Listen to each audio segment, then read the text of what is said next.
అన్నదాత అన్నదాత మీ అన్నదాత, చెమటోడ్చి ఆహారాన్నందించే రైతన్నా, అనునిత్యం నీ కండదండగా నిలిచే నేస్తం ఎవరన్నా. అన్నదాత అన్నదాత మీ అన్నదాత.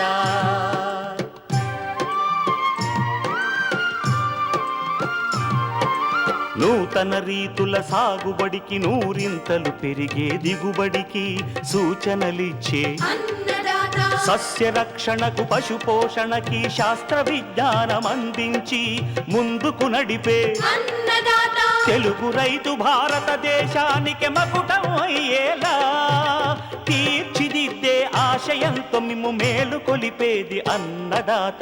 అన్నదాత అన్నదాత మీ అన్నదాత. అన్నదాత అన్నదాత మీ అన్నదాత. అన్నదాత ప్రేక్షకులకు నమస్కారం. ఈనాటి ముఖ్యాంశాలు: వరి మాగాణుల్లో సాగు చేసే మొక్కజొన్నలో కలుపు నివారణ, వేసవి కాకర సాగులో మెలకువలు, గొర్రెల్లో పారుడు రోగం లేదా పీపీఆర్ వ్యాధి నివారణ, ఇంకా జై కిసాన్ వ్యవసాయ సమాచారం.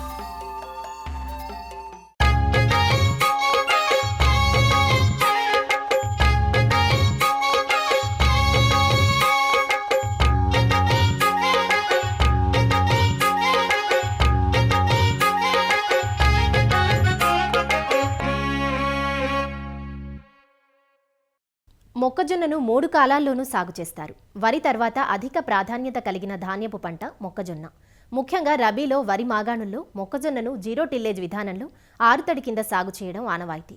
తెలంగాణలో నవంబర్ నుంచి డిసెంబర్ వరకు, అదే ఆంధ్రప్రదేశ్లో అయితే నవంబర్ నుంచి డిసెంబర్ మొదటి పక్షం వరకు ఈ విధానంలో విత్తుకుంటారు. భూమి దున్నకుండా విత్తుకునే ఈ జీరో టిల్లేజ్ విధానంలో కలుపు సమస్యగా మారుతుంది. కలుపు మొక్కలకు తోడు వరి మోళ్లు కూడా చిగురించి పిలకపెడతాయి. కలుపును సకాలంలో నివారించకపోతే నీటికి పోషకాలకు పోటీపడి దిగుబడులను నష్టపోవాల్సి వస్తుంది. మాగాణి మొక్కజొన్నలో కలుపు నివారించేందుకు కలుపు మందులు అందుబాటులోకి వచ్చాయి. వీటిని సమగ్ర పద్ధతుల్లో భాగంగా వాడుకోవాలి. వరి మాగాణుల్లో సాగు చేసే మొక్కజొన్న పంటలో కలుపును నివారించే యాజమాన్య పద్ధతులను వివరిస్తున్నారు ఆచార్య ఎన్జీ రంగా వ్యవసాయ విశ్వవిద్యాలయం, పార్వతీపురం, మన్యం జిల్లా రస్తాగుంటబాయి కృషి విజ్ఞాన కేంద్రం శాస్త్రవేత్త డాక్టర్ ఎస్ రవంతి. ఈ మొక్కజొన్న పంటను ఆహారంగానే కాకుండా దానా రూపంలోనూ, పశువులకు మేతగాను, వివిధ పరిశ్రమల్లో ముడిసరుకుగాను ఉపయోగిస్తున్నారు. ఈ మొక్కజొన్న సాగులో పోషకాలు, నీరు వినియోగం ఎక్కువ ఉన్నందున కలుపు సమస్య కూడా అధికంగానే ఉంటుంది. మొక్కజొన్న సాగును వరి మాగాణంలో చాలామంది సాగు చేస్తున్నారు. వరి చేను కోసిన తర్వాత పదును చూసుకొని నేరుగా విత్తనాలను విత్తుకుంటున్నారు. ఈ పద్ధతిలో కూడాను భూమి దున్నకుండానే సాగు చేస్తున్నారు కాబట్టి కలుపు సమస్య అధికంగానే గమనించవచ్చు. వరి మాగాణుల్లో మనం ఎక్కువగా గమనించుకున్నట్లయితే గడ్డి జాతికి చెందిన కలుపు మొక్కలు ఊద, బొంత ఊద, కరిగడ్డి, చిప్పిరిగడ్డి ఇలాంటివి ఎక్కువగా గమనించవచ్చు. తుంగ, చలితుంగ, పీచుతుంగ వంటి కలుపు మొక్కలను కూడా గమనించవచ్చు. వెడల్పాకు జాతికి చెందిన లింగం మిరియాలు, గుంటగలవరాకు, బూరుగు కాడ, మరుల మాతంగి, చిట్టి చామంతి ఇలాంటి కలుపు మొక్కలను కూడా గమనించుకోవచ్చు. వీటితో పాటు వరి మాగాణంలో వేయటం వల్ల వరి దుబ్బులు కూడా చిగురించే అవకాశం ఉన్నందున మనం సరైన యాజమాన్య పద్ధతులు పాటించినట్లయితే ఈ కలుపుని నివారించుకొని అధిక దిగుబడులు పొందే అవకాశం ఉంది. ఈ మొక్కజొన్నలో కలుపు తీయడానికి కీలక సమయము 35 నుంచి 45 రోజులు. వరి మాగాణుల్లో సాగు చేసే మొక్కజొన్న నేలను దున్నకుండానే సాగు చేస్తారు కాబట్టి నేల గట్టిగా అయిపోవడం వల్ల మనుషులతో కలుపు తీయించడం అనేది కొంచెం కష్టమైన పని. అదేవిధంగా ఈ వరి మాగాణంలో సాగు చేసే మొక్కజొన్నలో అంతర్కృషి చేయడం కూడాను రైతులకు కొంచెం ఇబ్బందిగానే ఉంటుంది. కాబట్టి కలుపు యాజమాన్యానికి కలుపు మందులపైన ఎక్కువగా ఆధారపడవలసి ఉంది. విత్తిన వెంటనే లేదా విత్తిన 2 నుంచి 3 రోజుల్లోపు అట్రజిన్ అనే కలుపు మందును ఎకరాకి 1 కిలో మందును 200 లీటర్ల నీటిలో కలిపి పిచికారీ చేయవలసి ఉంటుంది. వరి దుబ్బులు చిగురు వేయకుండా ఉండాలంటే పారాక్వాట్ మందును 1 లీటర్ని 200 లీటర్ల నీటిలో కలిపి ఎకరాకి పిచికారీ చేసుకోవాల్సి ఉంటుంది. అట్రజిన్ని, పారాక్వాట్ని కలిపి కూడా పిచికారీ చేసుకోవచ్చు. అదేవిధంగా మొక్కజొన్న విత్తిన 15 నుంచి 20 రోజులకు సాధారణంగా వెడల్పాటి మొక్కలు ఎక్కువగా గమనించుకున్నట్లయితే ఎకరాకు 500 గ్రాముల 2,4-D సోడియం సాల్ట్ లేదా 400 ml 2,4-D ఎమైన్ సాల్ట్ని ఏదో ఒకదాన్ని 200 లీటర్ల నీటిలో కలిపి పిచికారీ చేయవలసి ఉంటుంది. ఈ మందును పక్క పొలంలో మినుములు కానీ, పెసర కానీ లేదా పత్తి అటువంటి పంటలు ఏమైనా ఉన్నప్పుడు ఈ మందులతో పిచికారీ చేయకూడదు. దీనివల్ల ఆ పక్క పొలాలకు కూడా నష్టం కలుగుతుంది. కాబట్టి ఇటువంటి సమయాల్లో కలుపు మందులపైన ఆధారపడకుండా మనుషులతో తీయించుకోవడం మంచిది. అదేవిధంగా విత్తిన 20-25 రోజులప్పుడు గడ్డి జాతి మరియు వెడల్పాకు కలుపు మొక్కలు రెండూ గమనించుకున్నట్లయితే టాప్రమిజోన్ అనే మందును 24 మిల్లీలీటర్లు లేదా టెంబోట్రయాన్ అనే మందును 115 మిల్లీలీటర్లు ఎకరాకి 200 లీటర్ల నీటిలో కలిపి పిచికారీ చేసుకోవాల్సి ఉంటుంది.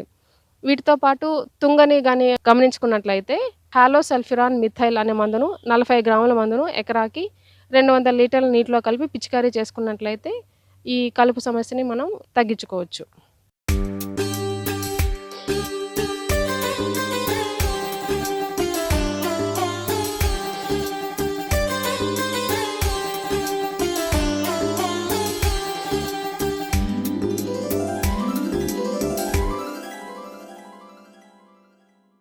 అధిక ఉష్ణోగ్రతలుండే వేసవి కాలంలో తీగజాతి కూరగాయలకు అధిక డిమాండ్ ఉంటుంది.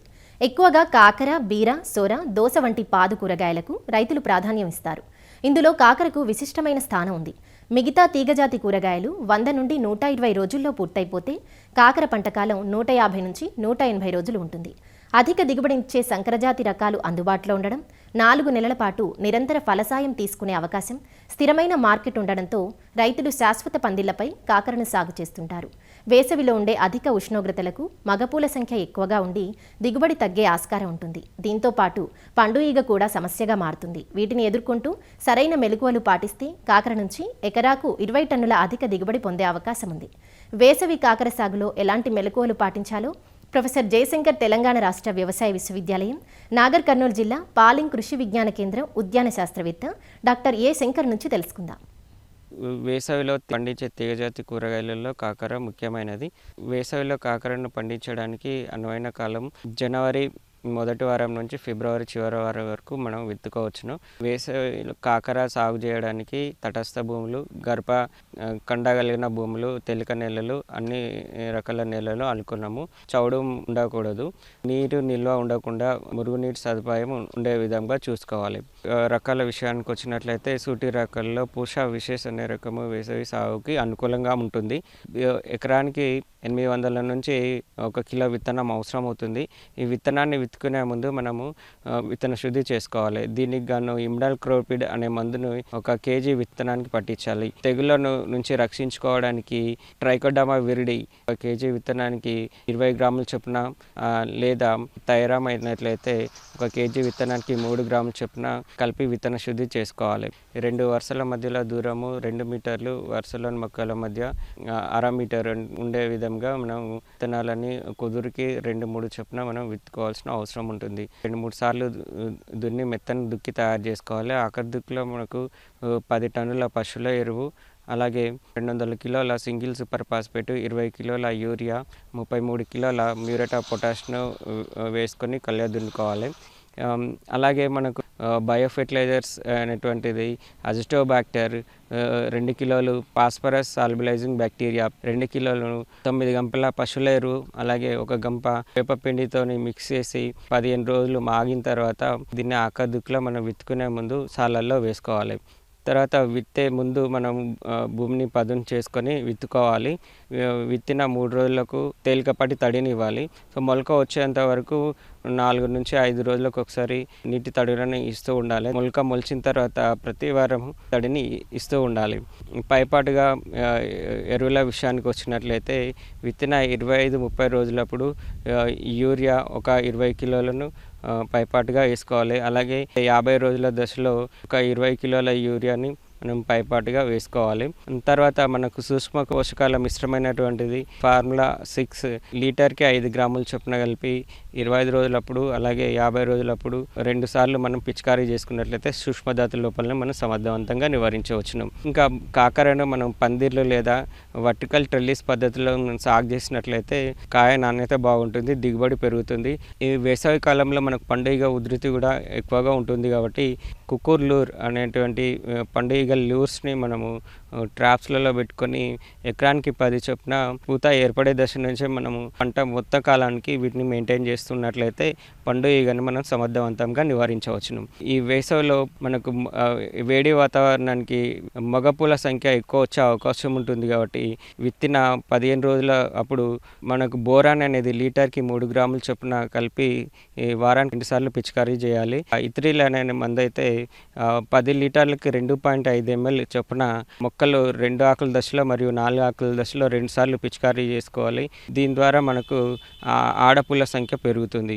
ఇంకా మనకు ఈ వేసవి కాలంలో వచ్చేటువంటి రసం పీల్చే పురుగులను మనం నివారించుకోవడానికి ఎస్పేట్ అనే మందు అయితే 1.5 గ్రాములు లేదా ఇమిడాక్లోరోపిడ్ అయినట్లయితే 0.3 ml లీటర్ నీటికి లేదా థయోమిథాక్సమ్ అయితే 0.3 గ్రాములు లీటర్ నీటి కలిపి పిచికారీ చేసుకున్నట్లయితే రసం పీల్చే పురుగులు అనేటువంటిది మనం సమర్థవంతంగా నివారించుకోవచ్చును.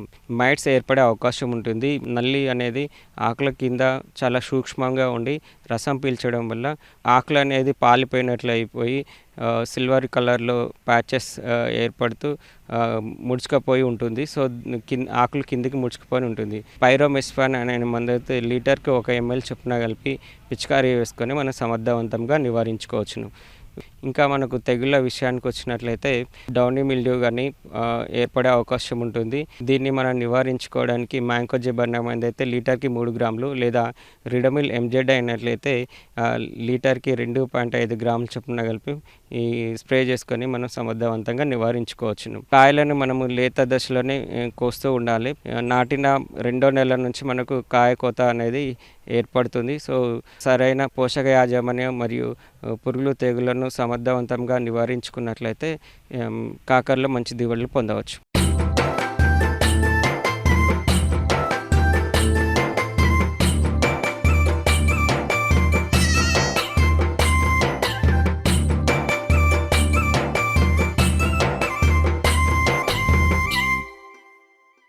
గొర్రెలకు అనేక రకాలైన అంటువ్యాధులు సోకుతూ ఉంటాయి. వీటిలో అమితమైన నష్టం కలిగించే వ్యాధి పీపీఆర్ వ్యాధి.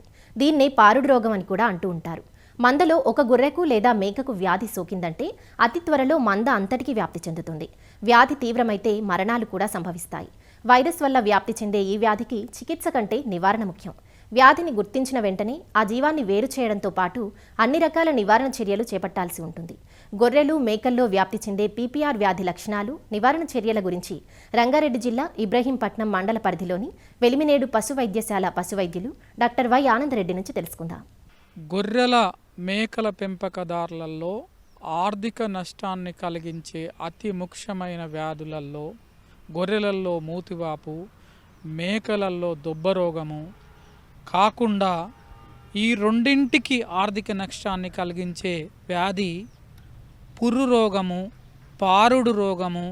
దీన్ని పీపీఆర్ అని అంటారు. ఇది ముఖ్యంగా 3 నుంచి సంవత్సరం వరకు ఉన్న కొదుమ పిల్లలలో అంటే బేరం వేసే పిల్లలలో వచ్చి దాంట్లో కొన్ని సందర్భాల్లో 10 నుంచి 60% మరణాలు సంభవిస్తూ ఉంటాయి. అంటే సోకిన వాటిలలో 10 వాటికి సోకితే 1 నుంచి 6 వరకు చనిపోయే అవకాశం ఈ రోగం వల్ల ఉంటుంది. కాబట్టి ఈ గొర్రెల మేకల పెంపకదారులు కంపల్సరీ ఈ రోగం గురించి పూర్తి అవగాహన కలిగి ఉండాలి. ఈ పీపీఆర్ పుర్రు రోగము ముఖ్యంగా వైరస్ వల్ల సోకుతుంది. మర్బిలీ వైరస్ అనే ఒక వైరస్ వల్ల ఒక అనారోగ్యవంతమైన గొర్రె నుండి ఆరోగ్యవంతమైన గొర్రెకు సోకుతుంది. ఇది వేటికి సోకుతుందంటే మేకలు, గొర్రెలు, జింకలు ఇట్లాంటి వాటికి కూడా ఈ పుర్రు రోగం అనేది వస్తుంది. ఒక గొర్రె నుంచి ఇంకొక గొర్రెకు చాలా తొందరగా వ్యాప్తి చెందే వ్యాధి అన్నట్టు. ఈ వ్యాధి సోకిన గొర్రె పిల్లలు కానీ, మేకలు కానీ, పెద్ద గొర్రెలు కానీ పారుకోవడం జరుగుతుంది. ఈ పారుకోవడం వల్ల ఈ పేడలో ఈ వైరస్ అనేది వస్తుంది. ఈ పేడ వేసిన దగ్గర వేరే ఆరోగ్యవంతమైన మంద వచ్చి మేసినప్పుడు ఆ మందకు ఈ రోగం అనేది సంక్రమిస్తుంది. రోగం సోకిన గొర్రె పిల్లలు దగ్గుతుంటాయి. ఈ దగ్గినప్పుడు ఈ ఎరోజాల్స్ ద్వారా ఒక గొర్రె నుంచి ఇంకొక గొర్రెకు వ్యాప్తి చెందడం జరుగుతుంది. రోగం సోకిన గొర్రె మేసిన కాడ ఇంకొక ఆరోగ్యవంతమైన గొర్రె వచ్చి మేయడం వల్ల కూడా దాని ద్వారా కూడా వ్యాప్తి చెందడం జరుగుతుంది. ఈ రోగ లక్షణాలు ఎలా ఉంటాయంటే, ఈ రోగం సోకినాక ఫస్ట్ ఒక 5 నుండి 7 రోజుల తర్వాత రోగం బయటపడుతుంది.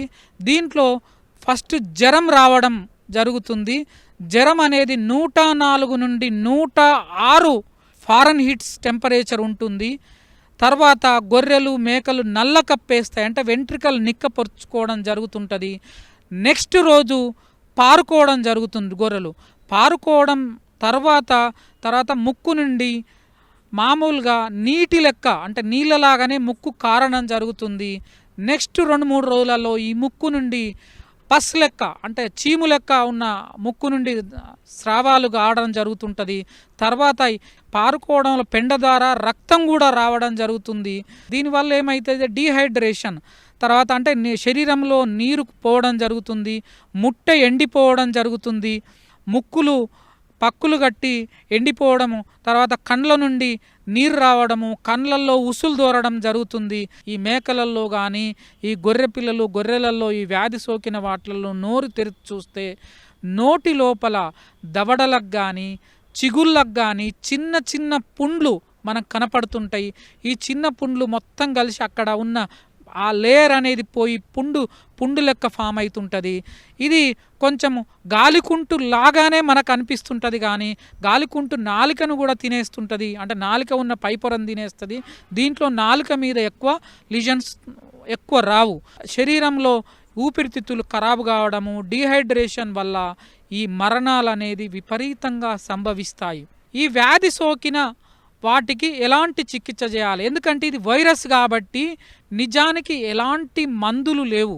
ఈ వ్యాధి సోకినప్పుడు దీంట్లో బ్యాక్టీరియా అనేది సూపర్ ఇన్ఫెక్షన్ రావడం వల్ల చనిపోవడం ఎక్కువ అవకాశం ఉంటుంది. కాబట్టి యాంటీబయాటిక్ మందులు ఇప్పియడము, తర్వాత వ్యాధి సోకిన వాటికి ఓఆర్ఎస్ పౌడర్ కానీ ఎలక్ట్రోలైట్ పౌడర్ కానీ గంజి అంబలి తాగించడం వల్ల డీహైడ్రేషన్ కాకుండా చూసుకోవచ్చు.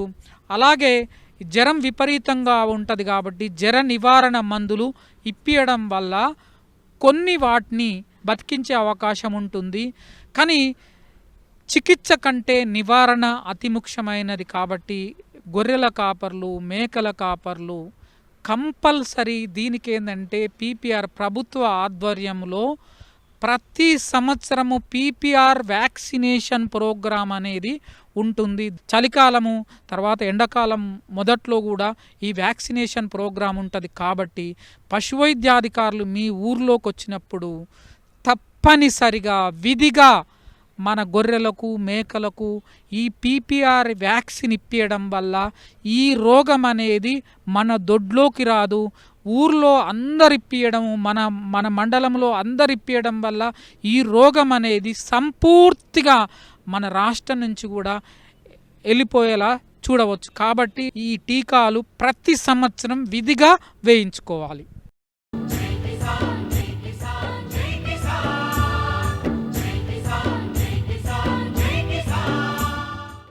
వ్యవసాయ సమాచారం ఇప్పుడు జై కిసాన్లో చూద్దాం.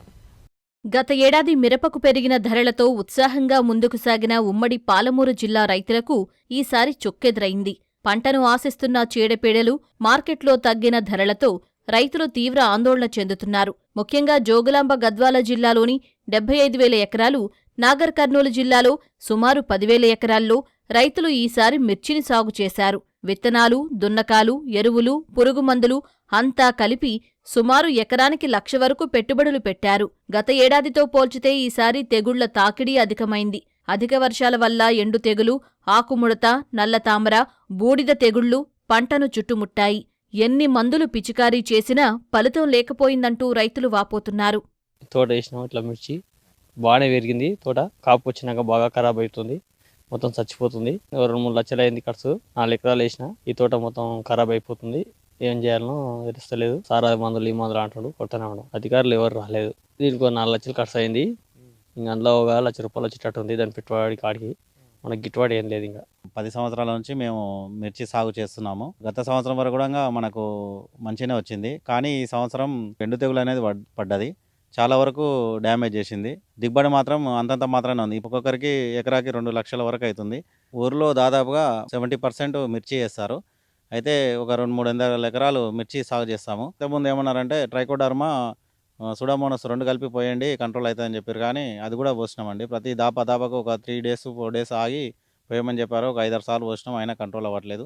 మళ్ళీ మేము ప్రైవేటు వాళ్ళని అడిగితేనేమో వాళ్ళు సిఓసి అవి అని చెప్పారు. దాన్ని కూడా పోసాము. అసలు ఎక్కడ కంట్రోల్ లేదు. అది రోజు రోజుకు పెరుగుతూ పోతుంది.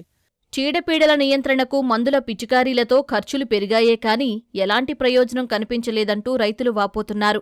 ఎకరాకు 20 క్వింటాళ్ల దిగుబడి రావాల్సి ఉండగా 10 క్వింటాళ్లు కూడా రాలేదని, అధిక శాతం తాలుకాయలే వచ్చాయని రైతులు ఆందోళన చెందుతున్నారు. ఎప్పుడైనా మిర్చి బాగానే వేసేది. ఈసారి కూడా వేస్తే మొత్తం ఈ తెగులు వచ్చింది. తేజాలు అని సన్నగాయలు వేస్తే మొత్తం ఖరాబ్ అయ్యి ఎకరాకు 1 క్వింటాల్ 2 క్వింటాల్ కూడా వెళ్ళేటట్టు లేదు. మొత్తం పెట్టుబడులే మీన పడుతున్నాయి.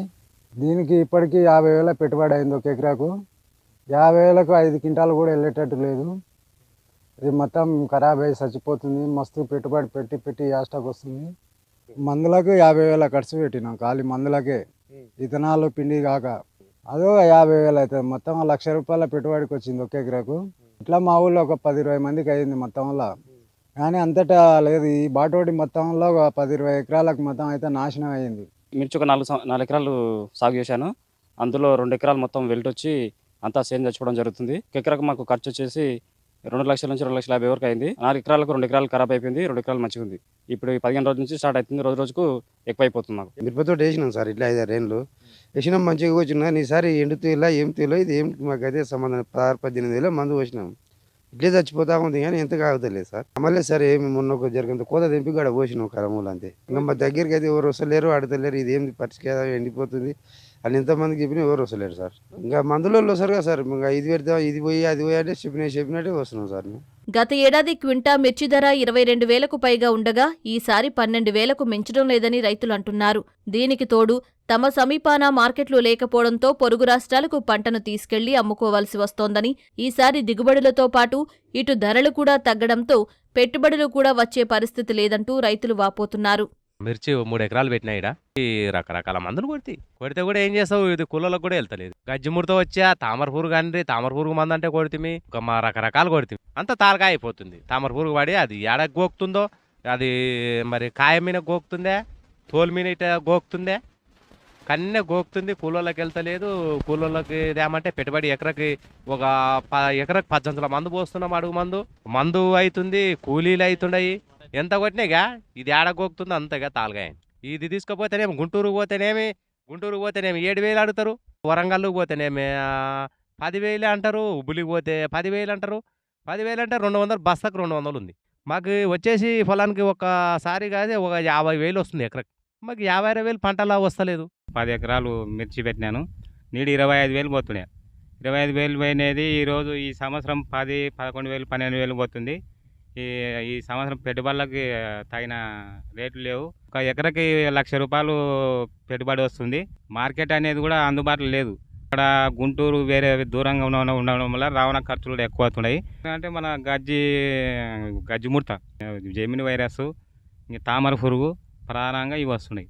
నవంబరు లాస్ట్ వీక్ వస్తున్నాయి. ఈసారి నవంబర్ ఫస్ట్ వీక్ వచ్చి ఎకరా 20 క్వింటాలు వచ్చే దిగుబడి 10 క్వింటాలకే పడిపోయింది. మేము 4 ఎకరాలు మిర్చి చేసినాము. గిట్టుబాటు ధర ఏం లేదు. రైతులకు చాలా ఇబ్బంది కలిగింది. ఇప్పుడు ఎంత పోతుంది? 10, 11, 13 ఈరోజు పోయినది. అంతే, ఎక్కువ ఏం లేదు ఇంకా రేటు. ఇంతకుముందు 20 పోయింది. 20 పోతే దానికి రైతు గిట్టుబాటు ధర అవుతుంది. ఈసారి చాలా ఇబ్బంది ఉంది. ఏమి కూడా పెట్టుబడి కూడా వెళ్తలేదు. పుట్టకి ఏడు ఎక్కువ తాలుగా అవుతుంది, మచ్చకాయ అవుతుంది. వైరస్ వస్తుంది ఎక్కువ. వైరస్ వలన, తామర పురుగు వలన పంట చాలా లాస్ అవుతుంది. ఆకుముడత తెగులు అప్పుడే వస్తుండే. ఇప్పుడు తామర పురుగు వలనే చేను లాస్ రావడం వలన ఇంకా ఏమి మిర్చి చాలా డిమాండ్ లేదు మిర్చికి. మొత్తం తాలుగా అయిపోతుంది ఆ ట్రిప్స్ వల్ల, బ్రాక్ ట్రిప్స్ వల్ల. ఈ సంవత్సరం కొంచెం బెటర్ అనుకుంటే రేట్లు లేవు. కిందటి నెలలో 8,000 పోయింది, ఈ నెలలో కొంచెం బెటర్ 14,000, 12,000 దాకా పోతుంది. ఇప్పుడు ఇంకా కొంచెం పెరిగితే మంచిగా ఉండాలని మేము ఆశిస్తున్నాం. ఈ ఏడాది మిరప సాగు మిగులుబాటుగా లేదంటూ రైతులు వాపోతున్నారు. వచ్చిన పంటకైనా మార్కెట్లో గిట్టుబాటు ధర కల్పించాలంటూ రైతులు కోరుతున్నారు. మరిన్ని విభిన్న అంశాలతో రేపటి అన్నదాతలో మళ్ళీ కలుసుకుందాం. అంతవరకు సెలవు, నమస్కారం. అన్నదాతలు తమ సందేహాలు, సమస్యలను 1800-425-4085 టోల్ ఫ్రీ నెంబర్లో ఉదయం 10 నుంచి 11 గంటల మధ్య పని దినాలలో సంప్రదించగలరు. ఈ కార్యక్రమాన్ని యూట్యూబ్లో www.youtube.com/అన్నదాత ఈటీవీ లింక్ ద్వారా వీక్షించవచ్చు. అన్నదాత కథనాలు ఈటీవీ విన్ మొబైల్ యాప్లో వీక్షించండి.